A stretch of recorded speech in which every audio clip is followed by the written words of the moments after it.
વિનુભાઈ બીક તો નહીં લાગે ને? માતા ના ની બીક અમને બીક લાગે. હું તો કોઈનાથી બીવાતી નહીં. ત્યાર પછી મારી પણ આ વસ્તીને કહું છું લે કે જે વસ્તુ હું કહેવા જઉં છું ને વિનુભાઈ મામા એ જીના જોડે આનો બનાવ બન્યો, મા એના જોડેથી જેટલાનો બનાવ બન્યો એનો જીવ લઈ જાય.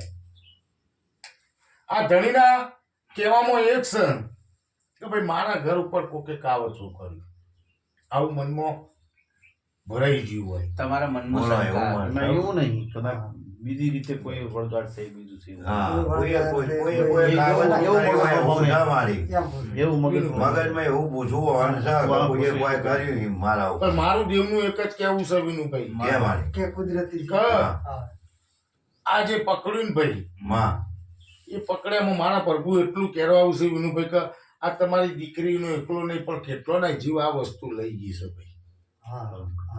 હું કહું છું આ વસ્તુ અત્યારે બહાર નહીં પાડતી વિનુભાઈ. હા એ તો આપણે બાકી ગોતી કાઢજો ગોતવું હોય તો પછી એ દાળ કદાચ બધાના જીવ લઈ જતી હશે ને હંગાત થતી હશે સાચું ને તો વિનુભાઈ ચૂડેલ ચૂડેલ, પણ કોઈએ મને વકારો આલ્યો નહીં આલ્યો મારી. અમે તો કરવા તો એમનું તૈયાર છે પણ મારું તો કોઈ નક્કી થતું નહીં. મેં ઈ તમે કહો એનો અમે કરવા ઈ ભૂવા બધાય કીધ છે એમ નહીં આ ભોવાય કોઈ ચૂડેલ નું કોઈ તમારે બતાવી છે ખરું? હા એનું બતાડ્યું ભાઈ તો તારા ભૂવા તે કીધું એ મને બતાડી છે બધાય ભોપા ઈ જ કીધી એનો રસ્તો બાધા અમે રાખવા ઠેઠ ઉધી હેડે ખરી પણ એનું પલાન નહીં થતું પૂર્ણ નહીં થતું. તો પેલા અમને પૂછ્યું તમે વિનુભાઈ ના ઓલે ના એ કીધું ઓગળો હા કે મારી એનું પાલન